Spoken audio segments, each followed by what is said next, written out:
Olá, meus queridos irmãos e irmãs da Paróquia Nossa Senhora Consolata. Como havíamos planejado, aqui estamos na segunda sexta-feira do mês de setembro, dando continuidade à nossa conversa sobre a carta de São Paulo aos Gálatas, né? Então, nós concluíamos aquela primeira apresentação na última sexta-feira, dizendo a vocês que logo na introdução o apóstolo ele vai dizer qual é o assunto da sua carta, qual é o assunto que vai ali ser tratado, né? Então aqui, hoje nós começamos pontuando esses dois assuntos. Primeiro, o apóstolo quer fazer a defesa da legitimidade do seu apostolado. Primeira coisa, porque ele foi atacado, diziam lá os judaizantes ortodoxos que o seu apostolado não era legítimo porque ele não pertenceu ao grupo dos 12, né? Segundo, a exposição do seu evangelho de salvação pela fé em Jesus Cristo, fundamento da liberdade cristã. Então vejam bem, os seus opositores, né, na ausência de Paulo, evidentemente, o ridicularizavam, negando a sua autoridade de apóstolo, porque ele não pertencia ao grupo dos 12. De fato, Paulo nunca pertenceu realmente, né?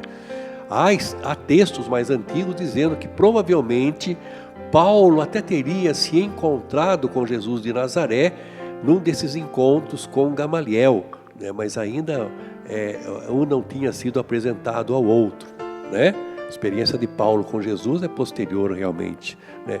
Diziam também que a doutrina sobre a caducidade da lei era invenção de Paulo e não correspondia ao pensamento da igreja de Jerusalém.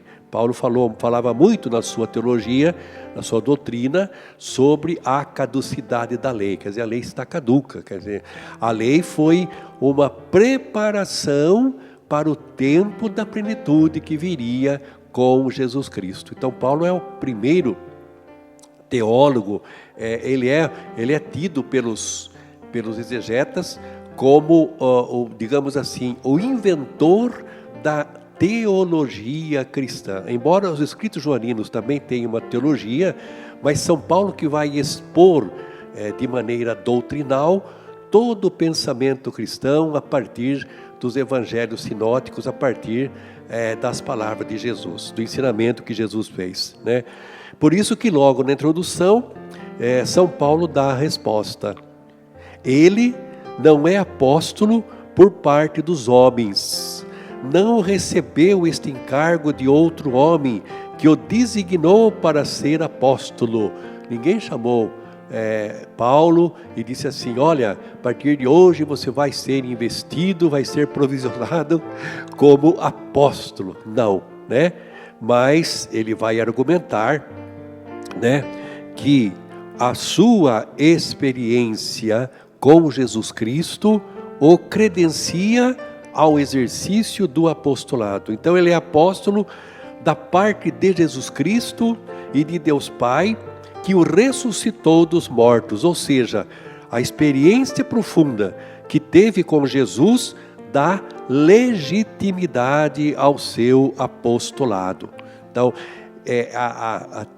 a tradição apostólica, ela tem como base, né, como argumentação principal, o fato de que os apóstolos são testemunhas da ressurreição. Eles não viram a ressurreição, mas eles viram o Senhor ressuscitado. Tiveram com ele uma experiência na comunidade. Ora, também Paulo teve essa experiência com Jesus no caminho para Damasco, como nos relata o livro do Atos dos Apóstolos. Portanto, seu apostolado também é legítimo. Sobre a defesa do único evangelho, o apóstolo ele vai expressar-se da seguinte forma. Aí nós estamos ainda no primeiro capítulo, agora a partir do versículo 6. Ele vai dizer assim, olha: estou admirado de vocês estarem abandonando tão depressa aquele que os chamou por meio da graça de Cristo para aceitarem outro evangelho. Na realidade, porém, não existe outro evangelho. Há somente pessoas que estão semeando confusão entre vocês e querem deturpar o evangelho de Cristo. Maldito aquele que anunciar a vocês um evangelho diferente daquele que anunciamos, ainda que sejamos nós mesmos ou algum anjo do céu. Já dissemos antes e agora repetimos: maldito seja quem anunciar o evangelho diferente daquele que vocês receberam. Por acaso é a aprovação dos homens que estou procurando, ou é a aprovação de Deus? Ou estou procurando agradar aos homens? Se estivesse procurando agradar aos homens, eu já não seria servo de Cristo. Então, queridos irmãos e irmãs, percebamos aí que São Paulo apóstolo faz a defesa do seu evangelho. Começa ironizando a rapidez com que os Gálatas deixaram aquele que os chamou por meio da graça de Cristo para aceitarem outro evangelho. Na realidade, porém, não existe outro evangelho, né? Que significa boa nova. O evangelho é boa nova. Ora, se eles deram ouvidos aos judaizantes, né, e passam a deixar de lado a vida da fé em Jesus Cristo, pela graça e a salvação que Jesus trouxe e revelou a eles através de Paulo, e voltam-se à prática da lei antiga de Moisés, é um retrocesso, é uma coisa arcaica, é uma volta ao passado.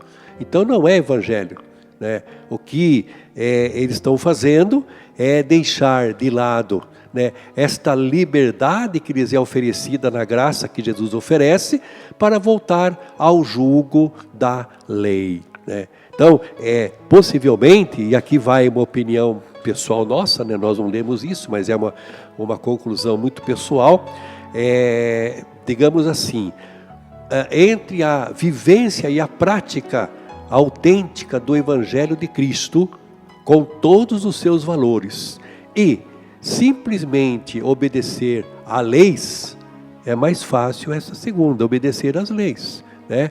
Como é que costuma se dizer, manda quem pode, obedece quem tem juízo, né? Então aquele que obedece, né, a lei, nesse caso, ele não está usufruindo da liberdade que Jesus deu, né? A liberdade que Cristo nos dá através da sua graça, onde, fazendo uso da nossa liberdade, nós temos o discernimento para poder fazer nossas escolhas e para poder tomar também as nossas decisões. E aqui a gente lembra um pouco aquele povo. Podemos fazer um paralelo com aquele povo lá que saiu da escravidão do Egito, conduzidos por Moisés, e que no meio do caminho começam a murmurar contra Moisés e contra Deus, dizendo que estavam com saudades das panelas de carne do Egito. Quer dizer, saudades do tempo que eu era escravo, né? Isso aconteceu com aquele povo, isso aconteceu com a comunidade dos Gálatas, outras comunidades também, e acontece também com nós. Parece que é prazeroso você ser escravo, né? Então eles começam aí a seguir a prática da lei, deixando de lado o uso da sua liberdade. Então, com essa argumentação, nós encerramos este nosso segundo encontro, e no próximo vamos dizer um pouquinho as causas, por que desse confronto entre a lei antiga e a graça nova oferecida por Jesus. Ele está dentro de um contexto histórico, helenistas e judaizantes, que foi o primeiro grande problema que a igreja enfrentou e que nós iremos falar no próximo encontro. Bom final de semana, fique com Deus, até lá.